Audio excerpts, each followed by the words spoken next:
Good morning. We continue our journey through Habakkuk. We start in the next section in the song or the psalm of Habakkuk in Habakkuk 3 verse 9b until 13. And there's really two major sections that we'll look at in this. And today's devotion is entitled Creation Sovereignty.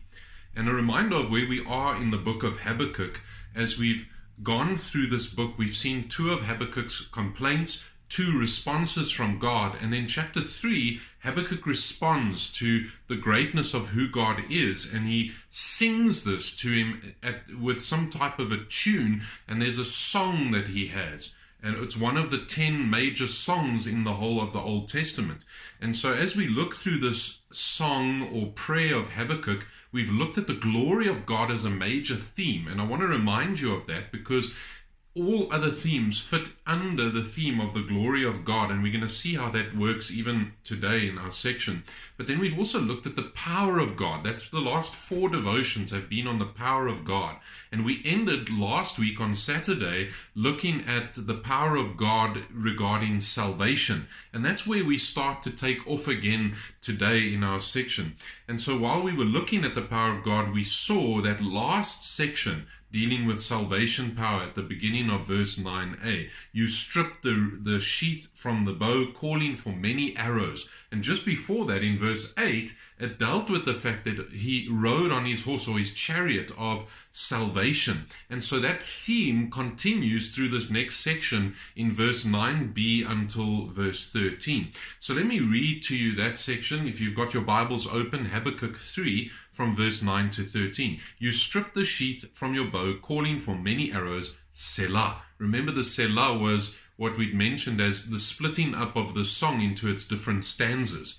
And so the next stanza then starts with 9b saying, you split the earth with rivers. The mountains saw you and writhed. The raging waters swept on. The deep gave forth its voice. It lifted its hands on high. The sun and moon stood still in their place at the light of your arrows as they sped, at the flash of your glittering spear. You marched through the earth in fury. You threshed the nations in anger. You went out for the salvation of your people, for the salvation of your anointed. You crushed the head of the house of the wicked, laying him bare from thigh to neck. Selah. This is the next major section. What a glorious section in this song. And this section in our study through Habakkuk, God takes center stage and we see him mighty in his glory, which causes us to see how he is the only one who brings about salvation. And we see in particular in this section of the song the sovereignty of God in our passage. And when we talk about the sovereignty of God, what do we mean? What do we mean by the word sovereignty? You would often remember that kings would be called your sovereign. Let me give you a biblical definition of sovereignty, and you might want to write it down.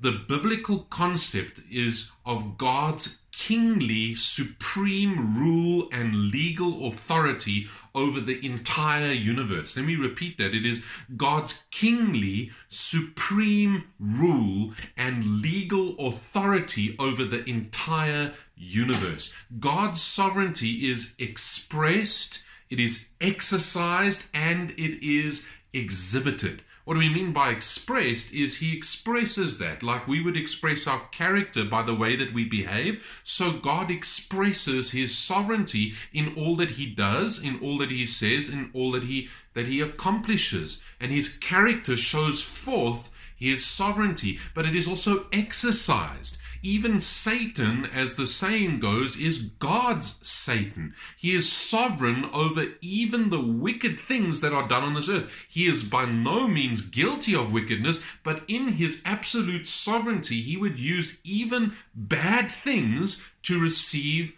glory. And even that which the wicked one would think he is doing the worst that he can. Remember the cross? When he thought that he had victory over the Lord Jesus Christ, even in that very moment, God showed his sovereignty. He got the greatest of glory through the death of Christ, which Satan thought he had won. Lo and behold, though, Christ had accomplished all that God had planned, and he rose victorious from the grave. So God's sovereignty is expressed, it is exercised, but it is also exhibited. It is shown, it is put on display for us. We see this by the order. Yesterday we were watching something on infant immunity, and just the wonder of what God has done through something like breast milk, and the way that he uses that. It's called epigenetics, if you want to go and look it up, where there's a sense where stem cells are produced in a mother's breast milk to aid the child, and it's epigenetic. It helps the child to grow, and it helps the child to build the genes inside of the child's body. And you just see how boggling creation is. And you see God exhibiting, putting on display his sovereignty. He knows what is best.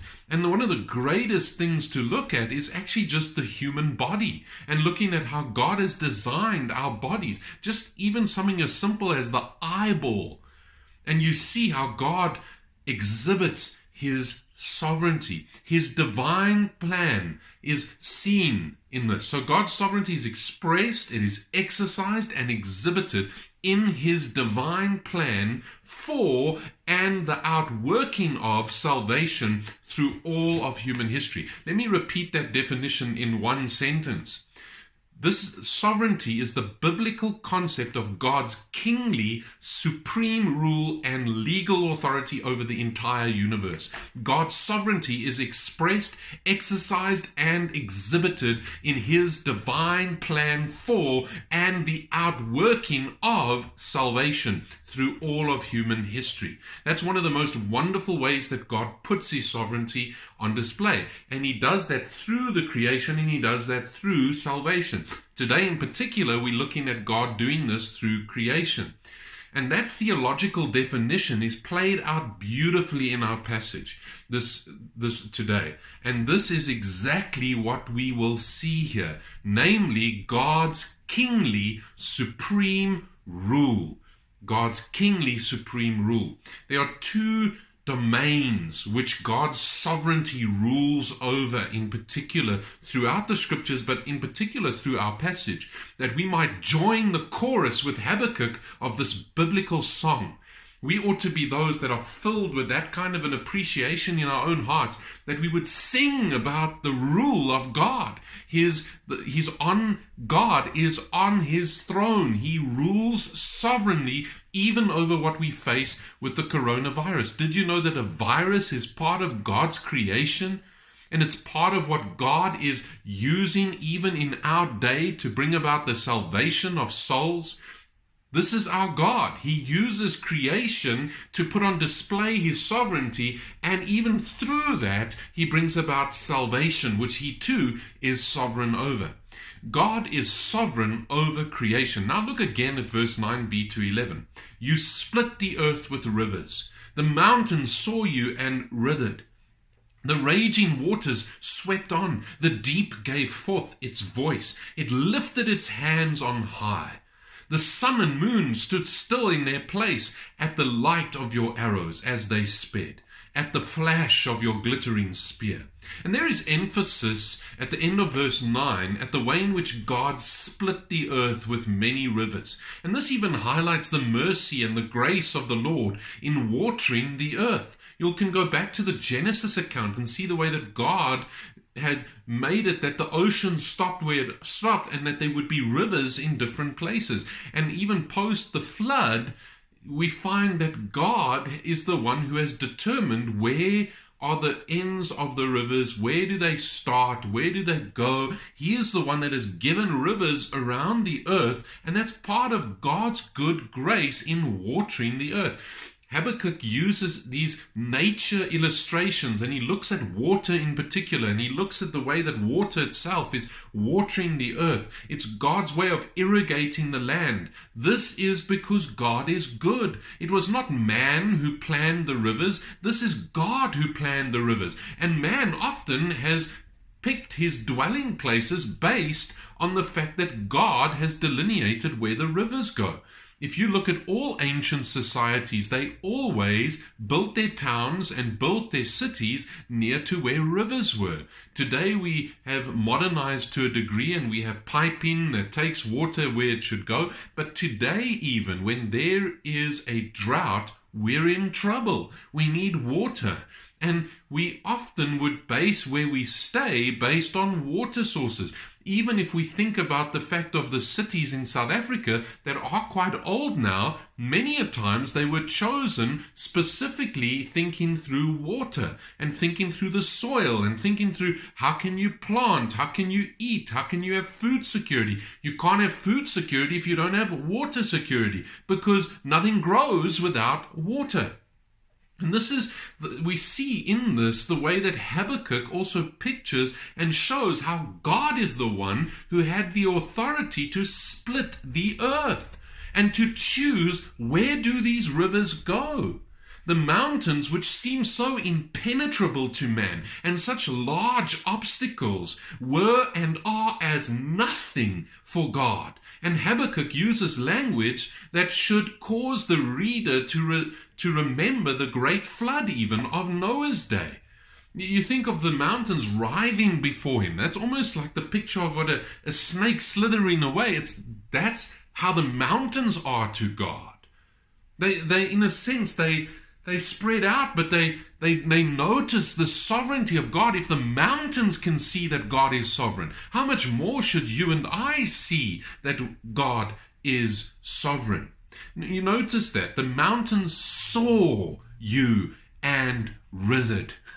You just think of that. It's almost like they went out into, like if you had to scrumple up your bed's covering or your blanket on your bed and you scrumpled it up. That's kind of this picture that Habakkuk gives of the mountains when they see God. Now, we know that mountains don't have eyes to see, but there's poetic language in this. And if the mountains should do that at the sight of God, how much more should man respond to the sovereignty of God in a way that fears the Lord, which is the beginning of wisdom? Ourselves, to us, mountains are impenetrable. They're large, they loom above us, but they are like nothing before God. Now think for a moment about God's sovereignty over the very destruction of the earth in Noah's day through the flood, because the language which Habakkuk uses should remind the reader, even in his day and ours, back to the flood. Look with me at Genesis 7, verse 10 to 14, because he talks about how the deep gave forth its voice. In a sense, just like the mountains can't really see, the deep doesn't really have a voice, but he's using this pomorphic language in a sense to show that even the creation recognizes the sovereignty of God. And then it says it lifted up its hands. Just picture that. If you think of hands with many fingers and you think of the fountains that break forth even there in the flood, it lifted up its hands on high, just as the raging waters swept on. There's this picture of a great flood that Habakkuk touches on. So look with me at Genesis chapter 7, verse 10 to 24. And this reminds us of the flood account in Noah's day. And after 7 days, the waters of the flood came upon the earth. In the 600th year of Noah's life, in the second month, on the 17th day of the month, on that day, all the fountains of the great deep burst forth, and the windows of the heavens were opened, and rain fell upon the earth 40 days and 40 nights. On the very same day, Noah and his sons Shem and Ham and Japheth, and Noah's wife and the 3 wives of his sons with them entered the ark. They and every beast according to its kind, and all the livestock according to their kind, and every creeping thing that creeps on the earth according to its kind, and every bird according to its kind, every winged creature. They went into the ark with Noah, 2 and 2 of all flesh, in which there was the breath of life. And those that entered, male and female of all flesh, went in as God had commanded him, and the Lord shut him in. you got a wonderful picture of God's sovereignty even in Noah's flood. His judgment on the earth, but his mercy and grace towards Noah and the ark. And even his sovereignty in shutting the doors of the ark and saving those that are in the ark. The flood continued 40 days on the earth. The water increased and bore up the ark, and it rose high above the earth. The waters prevailed and increased greatly on the earth, and the ark floated on the face of the waters. And the waters prevailed so mightily on the earth that all the high mountains under the whole heaven were covered. What an amazing account. The waters prevailed above the mountains, covering them 15 cubits deep. And all flesh died that moved on the earth, birds, livestock, beasts, all swarming creatures that swarm on the earth, and all mankind, everything on the dry land in whose nostrils was the breath of life, died. He blotted out every living thing that was on the face of the ground, man and animals and creeping things and birds of the heavens. They were blotted out from the earth. Only Noah was left and those who were with him on the ark. And the waters prevailed on the earth 150 days. So what does Habakkuk do by using the same kind of language as we see in the account of Noah? He reminds us of God's sovereignty. And do you see under that umbrella of the glory of God that what he does in his sovereignty? There's judgment on the earth. I mean, there's scientists today that are constantly talking about ice ages and how we've been here millions of years, and they try and explain away the flood. But it's very clear from the biblical account that God was sovereign over the earth and he destroyed the earth. Yet he was gracious and he saved Noah and Noah's family and those that he had brought to Noah to be on the ark, 2 of every kind of animal. But you find the waters prevailing even above the mountains. And there's similar language there in Habakkuk. Then verse 10 in Habakkuk chapter 3, we see another interesting image. The sun and the moon stood still in their place at the light of your arrows as they sped, at the flash of your glittering spear. Notice the battle language that Habakkuk employs. God has got his arrows. Remember in the section we looked at last Saturday, God in his salvation is seen as this mighty man of battle. And he's got these glistening arrows that he secures the salvation of his people with. And he has the flash of his glittering spear. These are battle languages, but you see that even the sun and the moon, God is even sovereign over them. Now, the only other time that we read about this in the Bible, and this should cause the reader, even in Habakkuk's day, for the first audience that opened the book of Habakkuk and read it, they would have thought about Joshua.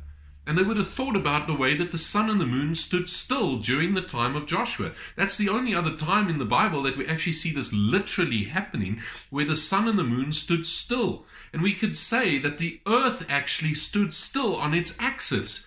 And that was in Joshua chapter 10, when God gave Israel victory over the Amorites at Gibeon. They were descendants also of Esau, the Amorites.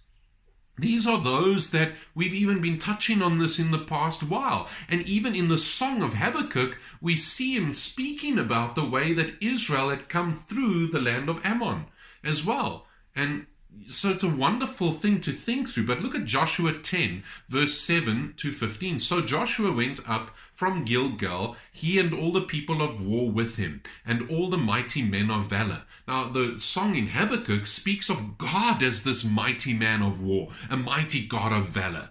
And the Lord said to Joshua, and again, just as a reference, this is Joshua 10 in verse 8. And the Lord said to Joshua, do not fear them, for I have given them into your hands. Not a man of them shall stand before you. So Joshua came upon them suddenly, having marched all night from Gilgal. And the Lord threw them into a panic before Israel. Who's the one sovereign even over this battle in Joshua's day?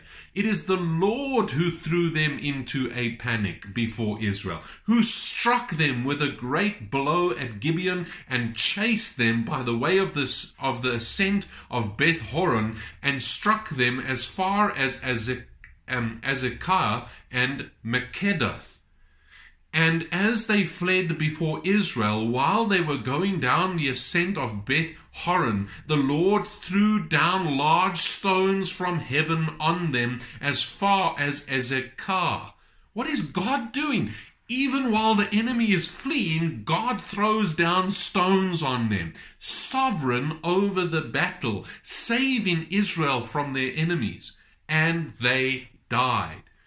There were more who died because of the hailstones than the sons of Israel killed with the sword. God, sovereign even over the battle. At that time, Joshua spoke to the Lord in the day when the Lord gave the Amorites over to the sons of Israel.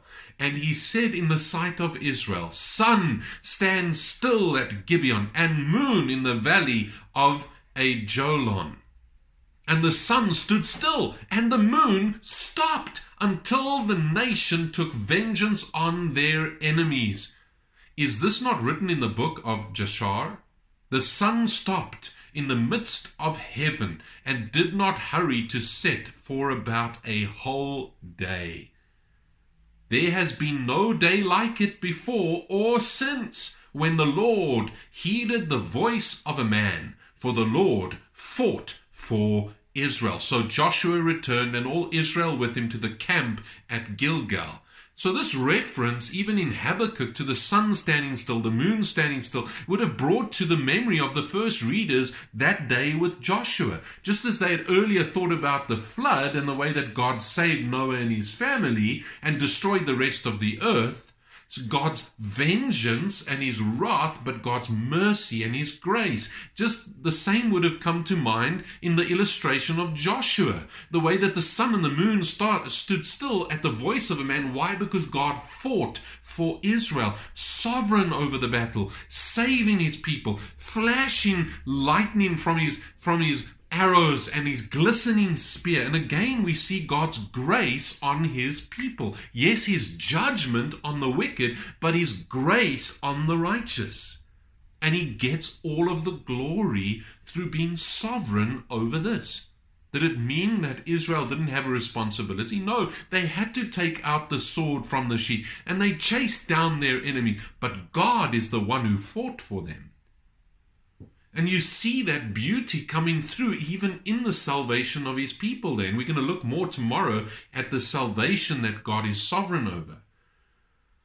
But even all of creation is beckoned to God, and he's in full control over it, over the hailstones that killed the Ammonites.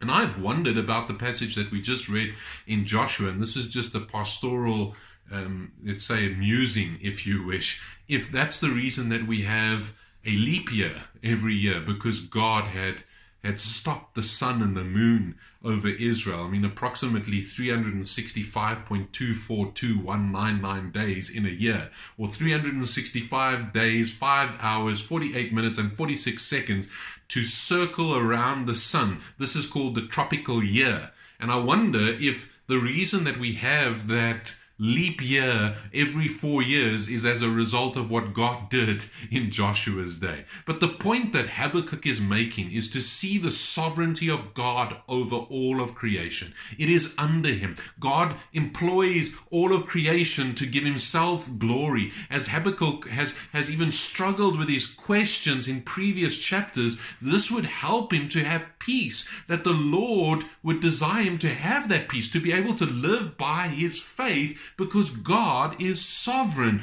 over all of the things that Habakkuk sees, over all of history. It ought to give him great peace, because God is sovereign. He can actually do whatever he wants to do. If that means keeping the earth a bit behind on its rotation around the sun, then he has the sovereign right to do that. This is a great sovereign God. And I'd call on you to consider that today. with some of the worries that you might have, some of the anxieties that you might have. God is sovereign over the situations in your life. And all that He is busy doing is for His glory and for the good of His church. We know this because Romans 8:28 says that. And we can take God at His word.